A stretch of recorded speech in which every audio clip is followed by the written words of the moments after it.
It's convenient to dismiss Hitler as something alien, a monstrous aberration, somehow different from the rest of us. But the uncomfortable fact remains that he was human.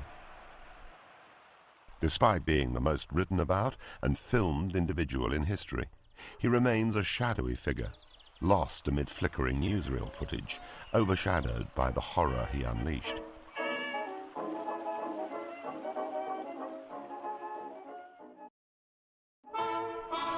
Idolized and adored by millions, Hitler inspired unwavering loyalty. Winston Churchill described him as this wicked man, the repository and embodiment of soul-destroying hatred. But to his devoted followers, he was a brooding, mythical hero, wrapped in a cloak of righteous vengeance. So what power allowed this man to unleash the greatest mass slaughter in human history? Denn als unsere Partei gerade 7 Mann hoch war, sprach sie schon 2 Grundsätze aus. Erstens, sie wollte eine wahrhaftige Weltanschauungspartei sein. Und zweitens, sie wollte daher kompromisslos die einzige Macht und alleinige Macht in Deutschland.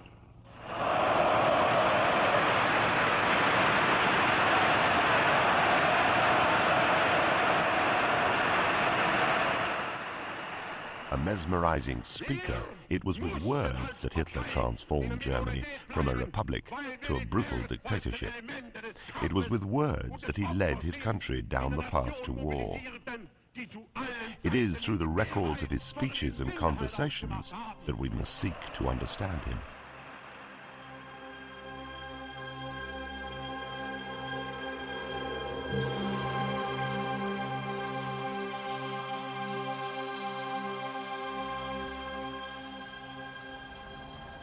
Hitler was born in the small town of Braunau, just inside the Austrian border with Germany, on April the 20th, 1889.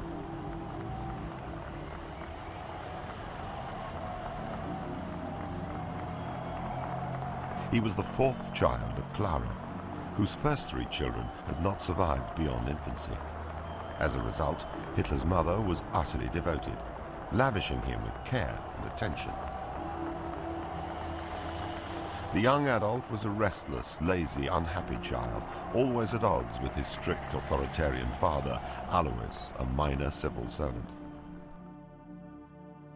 At the back of his mind, he had the idea that his son should become a government official. But it nauseated me to think that one day I might be fettered to an office stool. I used to say to my father, "Father, just think." And he would immediately interrupt me. "My son, I have no need to think. I am a public official." School was ridiculously easy. What gave me pleasure, I learned. What seemed unimportant, I sabotaged completely. By far my best subjects were geography and history. I always had the best marks. On the other hand, I had less impeccable behavior. I became a little ringleader and was hard to handle. In fact, Hitler's conduct was perfectly satisfactory, but he was never much of a student. His grades were so bad that he was forced to leave school at age 16. As always, Hitler's memory was highly selective.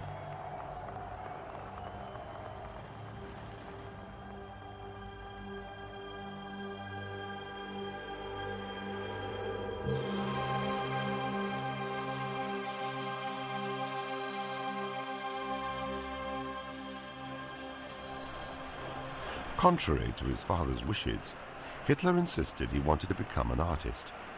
When his father died in 1905, Hitler's indulgent mother allowed him to move to Vienna to make application to the National Arts Academy.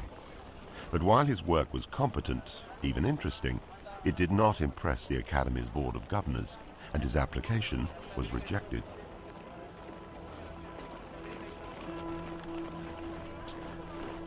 For me, Vienna represents 5 years of hardship and misery. Years in which I was forced to earn my living, first as a day laborer and then as a painter. I had no other friends than care and everlasting hunger. Despite my dubious surroundings, I always preserved my good name.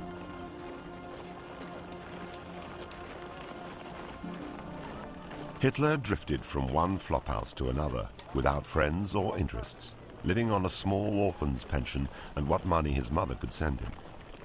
He occupied his time seeking out amateur political theorists and social malcontents like himself.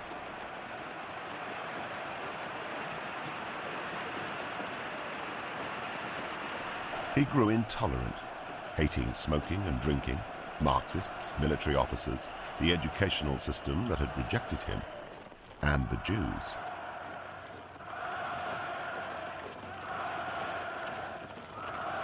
I did not come across the word Jew with any frequency until it was in connection with political discussions.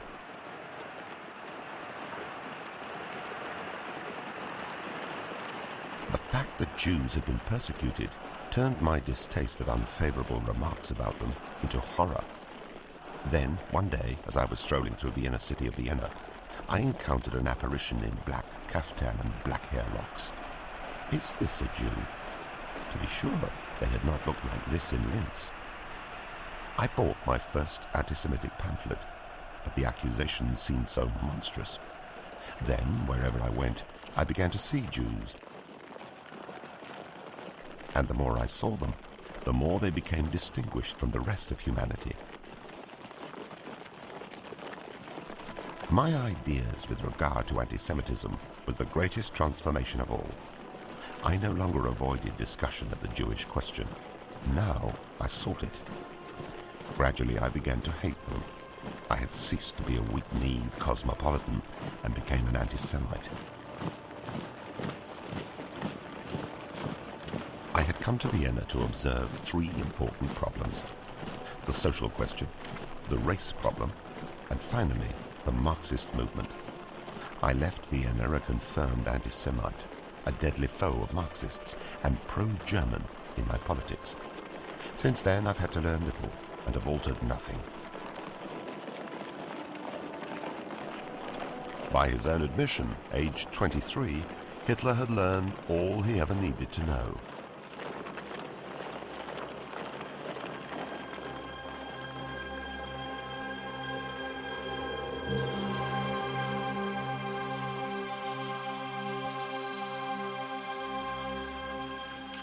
When World War I swept through Europe, Hitler seized the opportunity to escape his miserable, pointless life. Since I knew the destiny of Germany-Austria would not be fought in the Austrian army alone, I enlisted in the German army. The change seemed to agree with him. The struggle of the year 1914 came like a redemption from the vexations of my youth. To this day, I'm not ashamed to say that I sank down on my knees and thanked heaven from an overflowing heart. Serving as a company messenger, Private, later Corporal Hitler, took part in 48 battles, was wounded twice, and received the Iron Cross, First Class, for bravery under fire.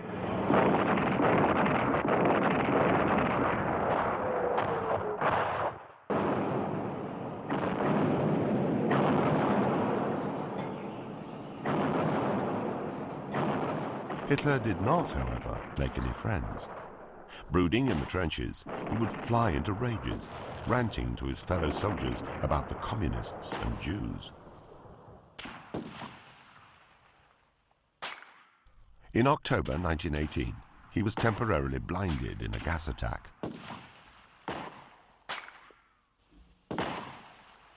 One month later, as he lay in a darkened hospital room, a greater darkness descended across Germany. The war was lost.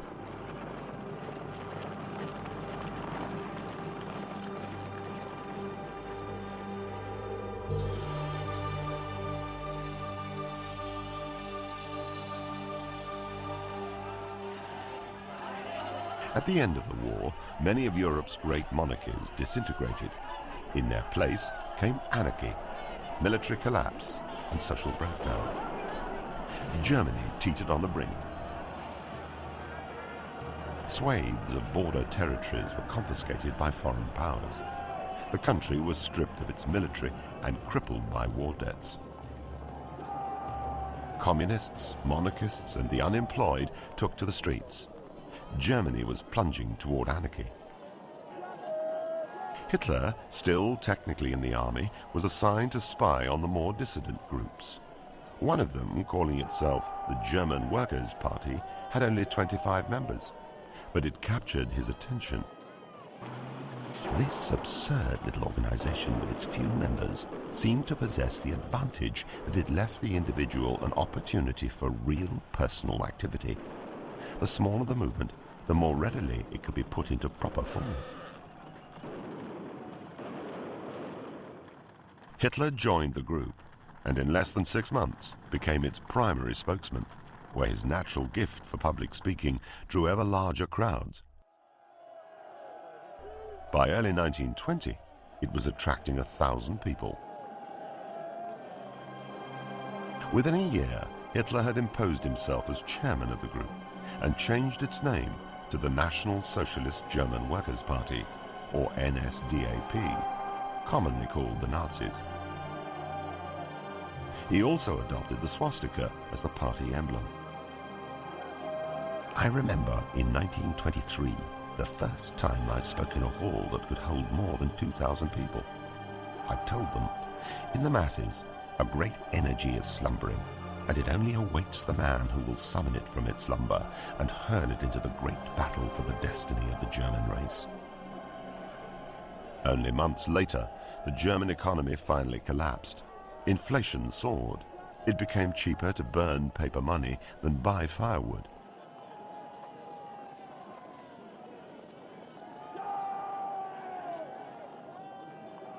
The misery of our people is horrible to behold.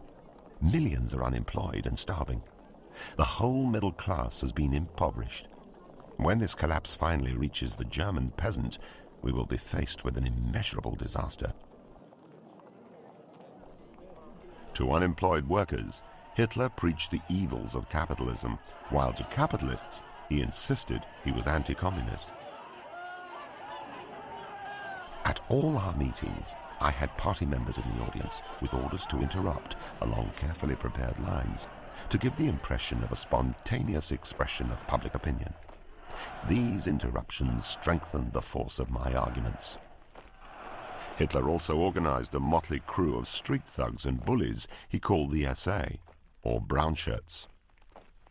My shock troops, those jolly rogues, with what confidence they followed me. They gave themselves body and soul, ready to break up communist meetings.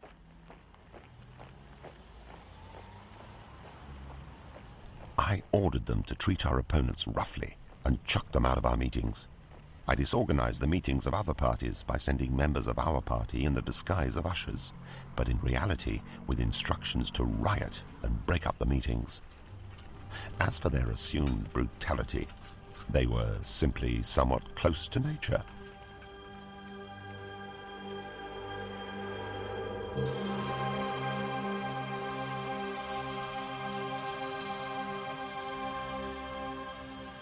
Through all the centuries, force and power are the determining factors.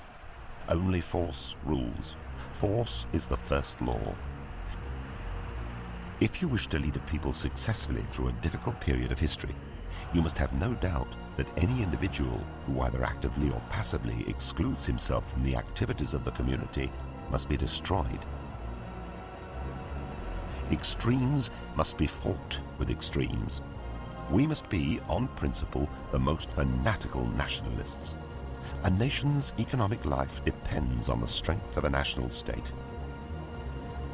It does not depend on such phrases as freedom of the people. We have no scruples, no bourgeois hesitations. They regard me as an uneducated barbarian. Yes, we are barbarians. We want to be barbarians. It is an honorable title. In 1923, Hitler and his barbarians finally saw a chance to flex their growing political muscle. 3,000 Nazi party members swarmed through the streets of Munich, attempting to overthrow the Bavarian government. They believed the police would cooperate, but instead they machine-gunned the Nazi column, killing 16. 3 days later, 34-year-old Adolf Hitler was arrested and charged with treason. Sentenced to 5 years in prison, Hitler spent his time dictating his memoirs to loyal acolyte Rudolf Hess. Mein Kampf, or My Struggle, was a long, rambling diatribe against Hitler's favorite targets: the Jews, foreigners of every type, and communists. Hitler was incarcerated for just 11 months, but it was enough for him to change his mind about revolutionary politics. Instead of working to achieve power by an armed coup, we shall have to hold our noses and enter the government. If outvoting them takes longer than outshooting them, at least the results will be guaranteed by their own constitution. Sooner or later, we shall have a majority, and after that, we will have Germany.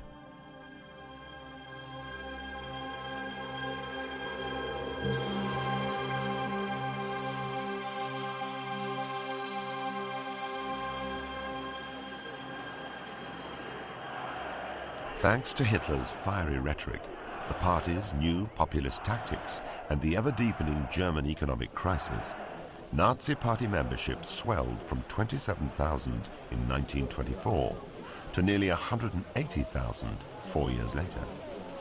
In 1928, the Nazis won 12 seats in the German National Assembly. 2 years later, they were the second most powerful party in Germany. For us, winning seats in Parliament is not an end to itself, but only a means to an end. We are not, on principle, a parliamentary party. That would be a contradiction to our whole outlook. The party must not rust away in Parliament. It must not spend itself in superfluous battles of words. But the banner, with the white circle and the black swastika, will be hoisted over the whole of Germany on the day which shall mark the liberation of our people. In the 1932 presidential election, Hitler ran against the aging German president and World War I hero, Field Marshal von Hindenburg. One way or the other, if the election does not decide, the decision must be brought about by other means. Hitler lost the bid for president, but by now the Nazis had become the largest party in Germany. But Hitler had no intention of cooperating with other political parties. And in an attempt to control Nazi violence, Hindenburg appointed Hitler Chancellor. Within 6 months, Hitler was virtually ruling the country, completely ignoring the 85-year-old Hindenburg. When Hindenburg died the following August, the office of President and that of Chancellor were incorporated into the single office of leader, Führer in German. Ha-ha, what a happy inspiration I had in refusing the title of President of the Reich. Can you imagine it? President Adolf Hitler. There is no finer title than Führer.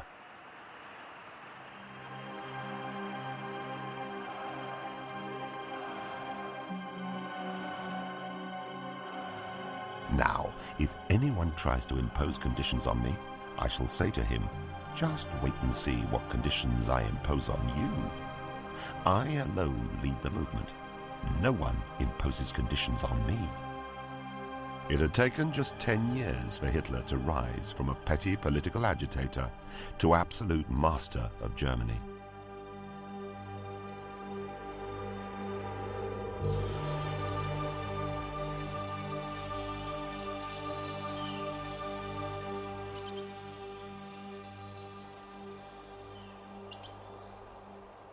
In spite of his ability to dominate huge crowds, Adolf Hitler was awkward around individuals and was never able to form lasting friendships. To many, it seemed that the Führer only found self-confidence behind a podium.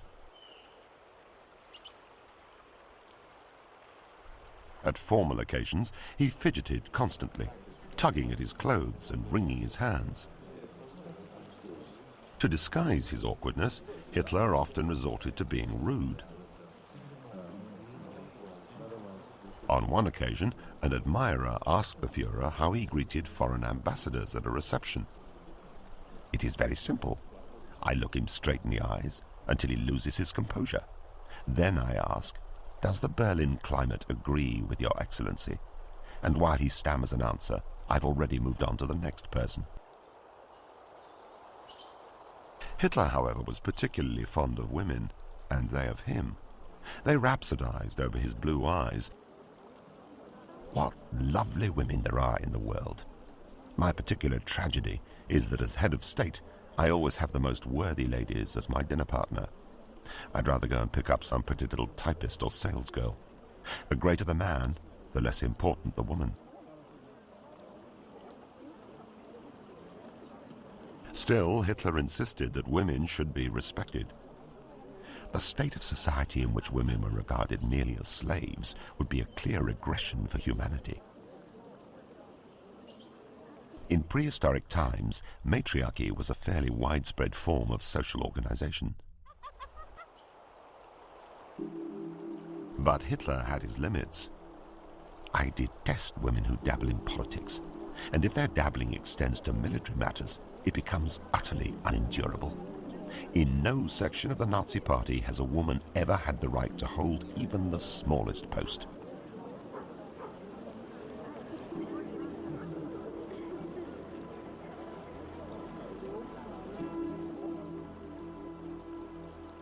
A girl's object should be to get married. Nature wants a woman to be fertile. Many women go slightly off their heads when they don't bear children. It is 1,000 times better that she should have a child, and thus a reason to exist.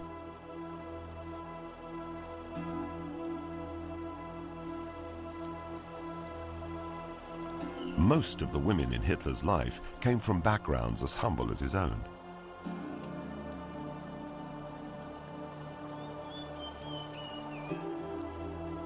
Hitler's only long-term companion was Eva Braun. She was a pretty young sales clerk who would remain utterly devoted to the very end when she became Hitler's wife. Curiously, Adolf Hitler seemed genuinely fond of children. He thoroughly enjoyed their company and was an adept storyteller, mimicking the voices of one character after another to the delight of his diminutive audience. But delightful as they were, children too had a greater purpose in Hitler's Germany.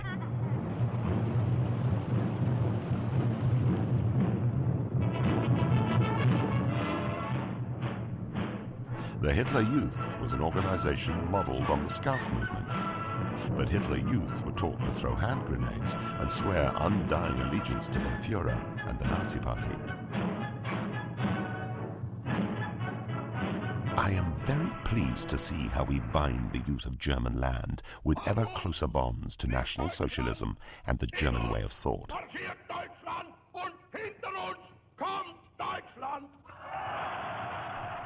Anyone who knows the soul of youth will understand that it is they who lend an ear most joyfully to the battle cry.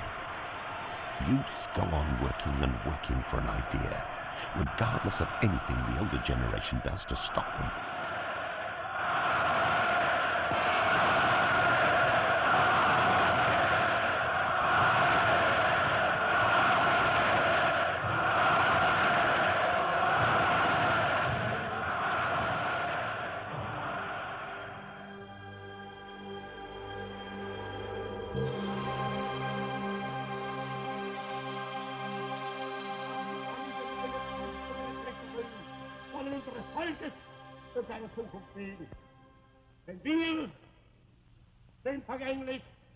With his harsh, grating voice and gift for self-dramatization, Hitler was able to exercise an almost hypnotic effect over vast crowds of people.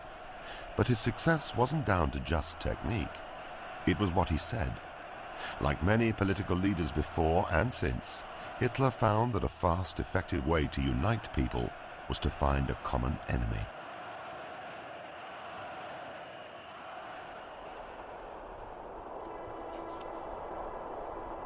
The function of propaganda is not to ponder the rights of different people. Its task is to serve our own right, always and unflinchingly. The leader of genius must have the ability to make different opponents appear as if they belong to one category. Improvements of any kind whatsoever absolutely must be supplemented with the struggle against some social class or caste. My objective is to create revolutionary upheavals, regardless of what methods I have to use in the process. With this in mind, I had to find the right kind of victim. I examined every possible solution and came to the conclusion that a campaign against the Jews would be as popular as it would be successful. They are totally defenseless, and no one will stand up to protect them. Und solange auch nur einer von uns atmen kann, wird diese Bewegung seine Kräfte leihen und für sie eintreten, so wie in den Jahren, die hinter uns liegen.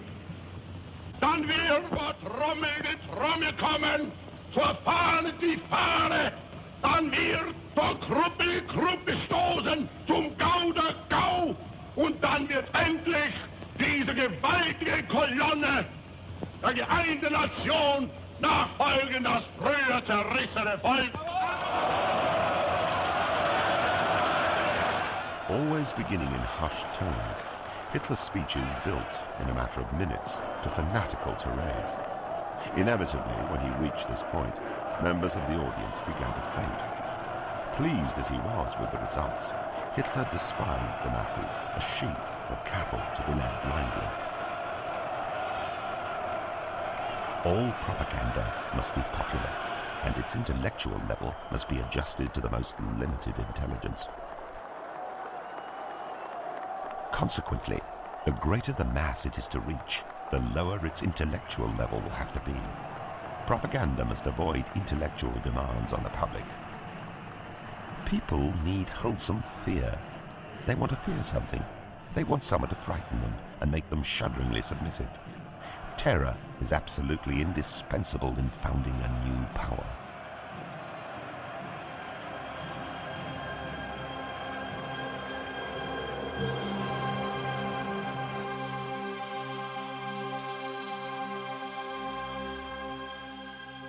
One of the secrets of Hitler's success was understanding that different audiences needed to hear very different things. And it wasn't just Germans that he became adept at manipulating. We must systematically draw all the Germanic people of Europe into the German channel of thought. But propaganda destined for abroad must not be based on that used for home consumption. Broadcasts to Britain, for example, must contain plenty of music of the type popular among the British.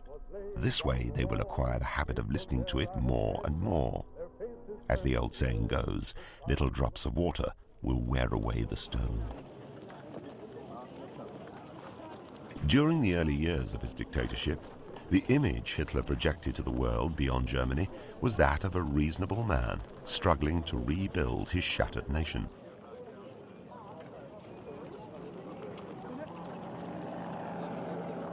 In Germany, the people decide their own existence.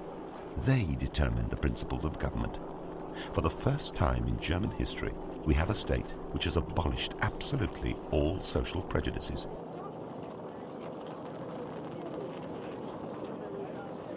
I state definitely that minorities who live in Germany are not persecuted.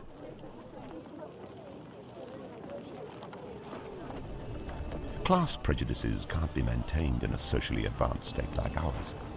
We favor the development of people of worth.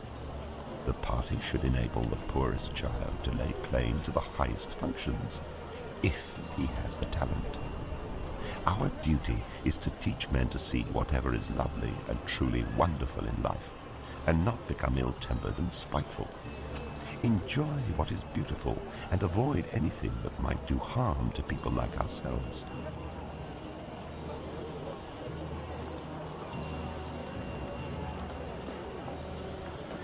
Hitler told the world exactly what it wanted to hear. I don't want to force National Socialism on anybody.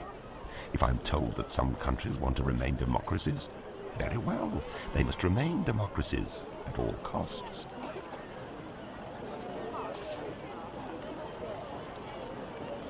The national government is impressed with its duty to use equal rights as an instrument to secure and maintain the peace which the world requires today more than ever before.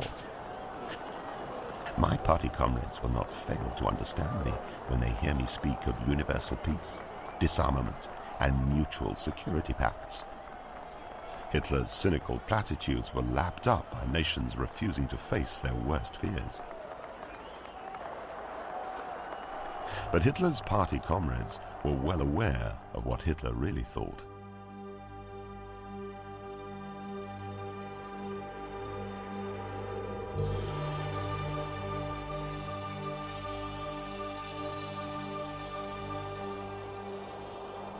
According to the Americans themselves, America has the finest, biggest, and most efficient of everything in the world. They have the brains of a hen. Well, the disillusionment will be all the more severe when their house of cards collapses. The British have no conception of chivalry in war. They are realists, devoid of any scruples and cold as ice. The German is always restrained by moral scruples. The rulers of present-day Russia are common criminals. The scum of humanity, which has wiped out thousands in a wild bloodlust. Do not forget that the international Jew completely dominates Russia. Still, in his own way, Stalin is a hell of a fellow.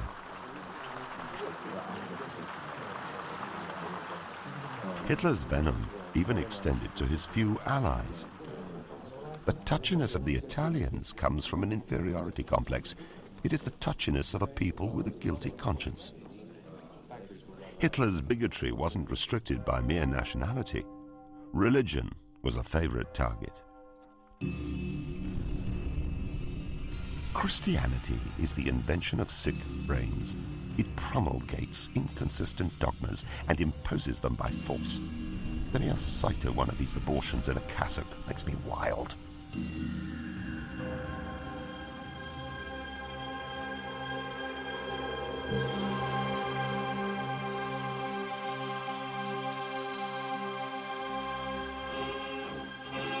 For Hitler, the German people were special.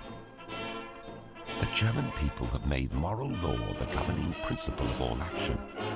We Germans have that marvelous sense of duty which other people lack. The Germans are the highest species of humanity on earth. Hitler swore to his people that he would make their nation the hub of Europe. Germanic people must compose the nucleus around which all Europe will federate. When we have solidly organized Europe, who knows, perhaps one day we shall be able to entertain other ambitions. In fact, Hitler entertained other ambitions from the earliest days. Never consider the Reich secure unless it is in a position to give every one of its descendants a piece of ground that he can call his own. To guarantee living space for the German people, we are bound to think first of Russia and her border states. Circumstance must be adapted to aims. This is impossible without the invasion of foreign states or attacks upon foreign property. My long-term policy aims at having 100 million Germans settle in the conquered territories. German colonists in our new eastern colonies ought to live on handsome, spacious farms. Beyond that will be another world where the Russians can live as they like. I absolutely forbid the organization of any sort of hygiene or cleanliness in this, but let them have all the vodka and tobacco they want.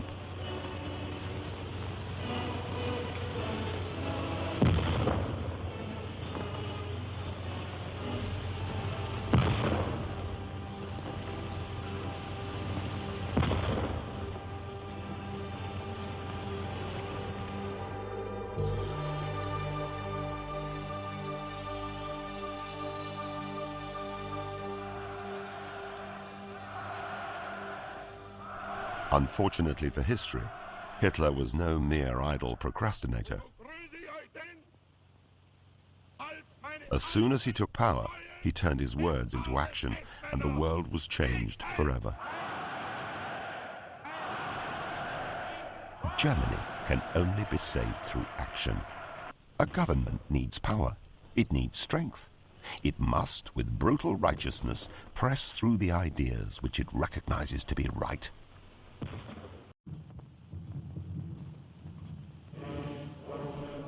Democracy is fundamentally not German. It is Jewish. This Jewish democracy, with its majority decisions, has always been a means towards the destruction of Aryan leadership. Restrictions on personal liberty, on the right of free expression and the right of assembly are permissible beyond the legal limit. Nature is cruel. Therefore, we have the right to be cruel. When I send the flower of German youth into the steel hail of the next war without feeling the slightest regret over the precious German blood that's being spilled, should I not also have the right to eliminate millions of an inferior race that multiplies like vermin? In 1933, as soon as he became Chancellor, Hitler began stripping away individual rights. Jews were denied any role in political life, stripped of their citizenship, and denied the right to do business or hold a job. It is beside the point whether the individual Jew is decent or not.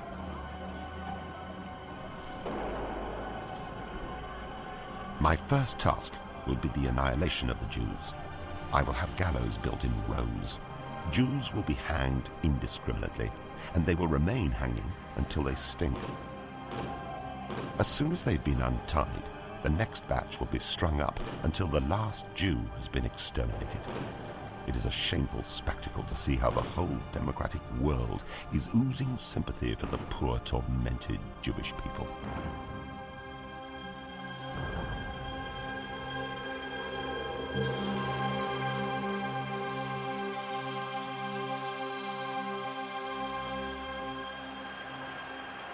If Hitler was to have any chance of defying the world and creating a Third Reich that his beloved German people deserved, he would first need to rebuild the economy and then rearm. No economic policy is possible without a sword. No industrialization without power. Today, we no longer have a sword grasped in our fist. So how can we have a successful economic policy? As much as he hated other countries, he was not above holding up their successes as an example of what Germany might become.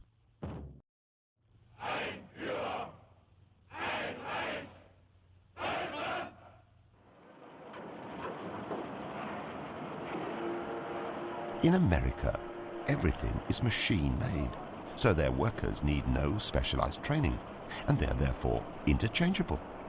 In this respect, we are far behind the Americans.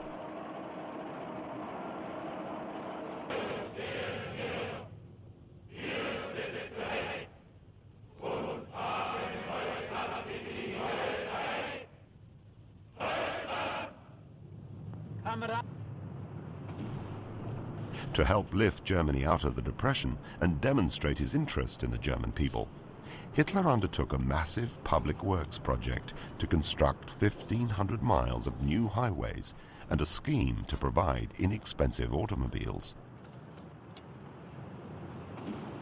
The first German automobile of this sort will be the Volkswagen.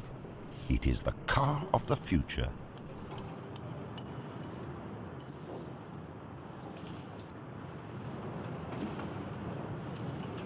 Cheap cars were the least of Germany's problems. It lacked nearly every natural resource required by heavy industry. To obtain natural wealth meant taking it from someone else by force.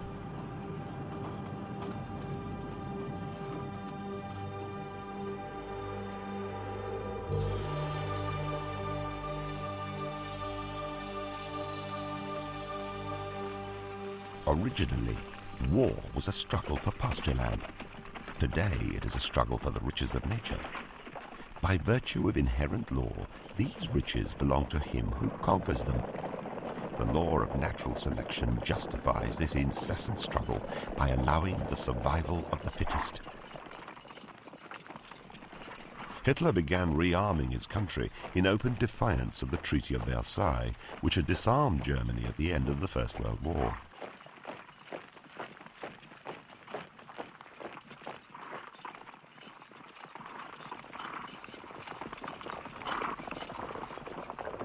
In 1934, the German army contained 100,000 men, no tanks, no airplanes, and very little artillery. Within 5 years, Hitler had expanded the military from 8 divisions to 38, with a total of over 4 million men. Hitler constantly exaggerated Germany's military strength, as if defying someone to stop him. What the world shuts its ears to today, it will not be able to ignore in a year's time.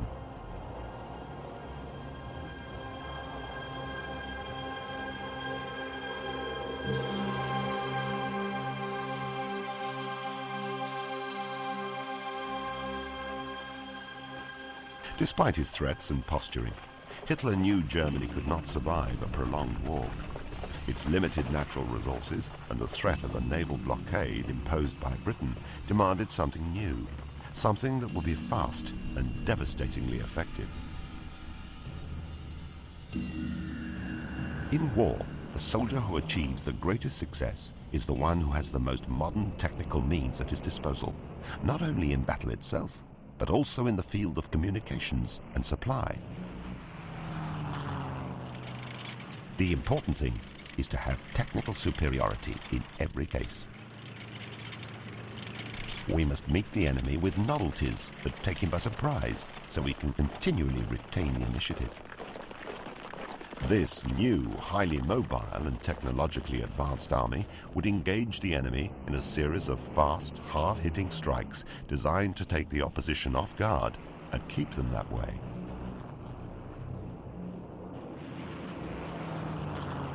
This was the basic theory of what Hitler called Blitzkrieg, the lightning war. And if it worked the first time, Hitler saw no reason why it should not work indefinitely. We will always strike first. We will always deliver the first blow. I shall shrink from nothing. Nothing will prevent me from making use of any advantage. The next war will be unbelievably bloody and grim. It will make no distinction between military and civilian combatants.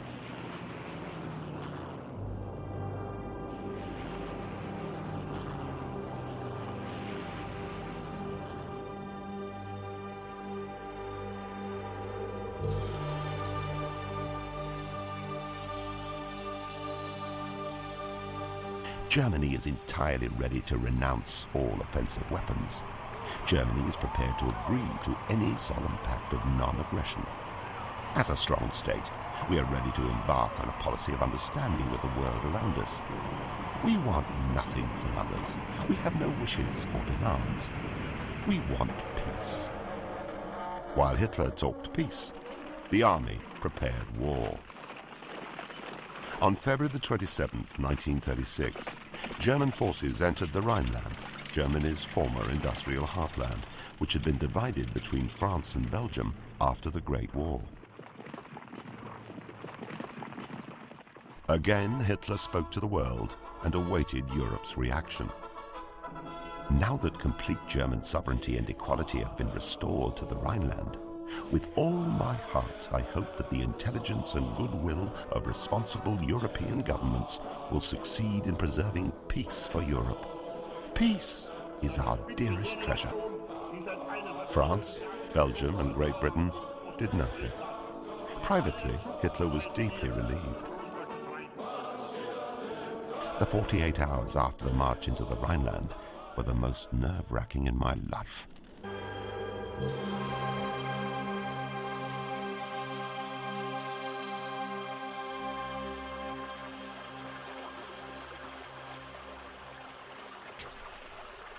Hitler now set his sights on his homeland, the ruins of the Austro-Hungarian Empire. Rudderless since its collapse in 1918, Austria was largely Germanic in culture and language. German Austria must return to the great German mother country, not because of any economic constraints, but because one blood demands one Reich. A few carefully engineered assassinations, intense political pressure, and thinly veiled threats all helped convince the Austrian government that it should surrender itself to Germany.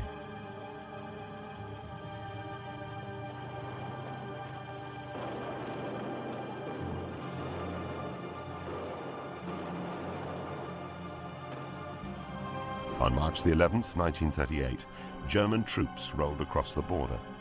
Once again, Hitler's Reich had been expanded without a shot being fired.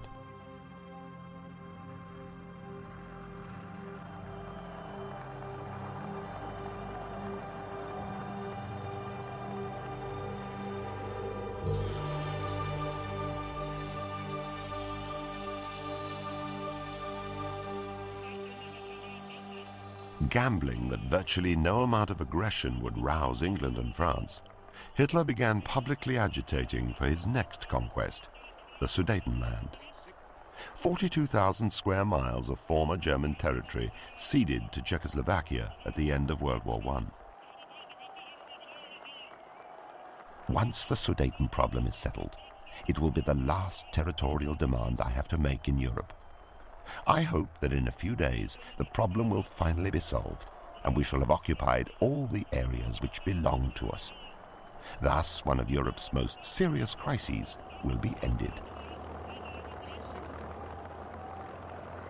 I realize vividly how Herr Hitler feels that he must champion other Germans.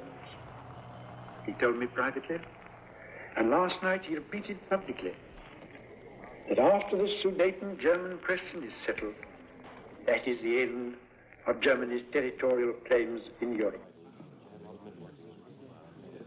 The British and French governments believed Hitler, and in late 1938 signed a peace agreement in Munich, allowing Germany to take the Sudetenland and guaranteeing Czechoslovakia against further losses.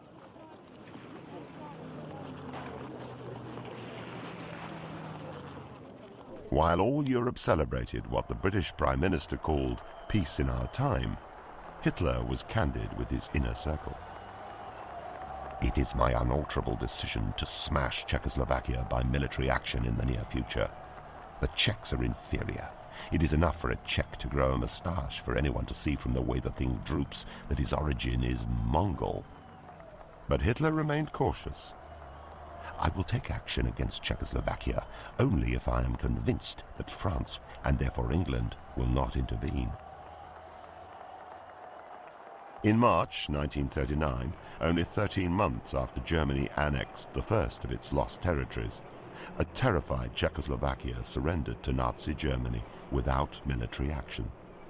Hitler's public announcement was short and to the point. Czechoslovakia has ceased to exist.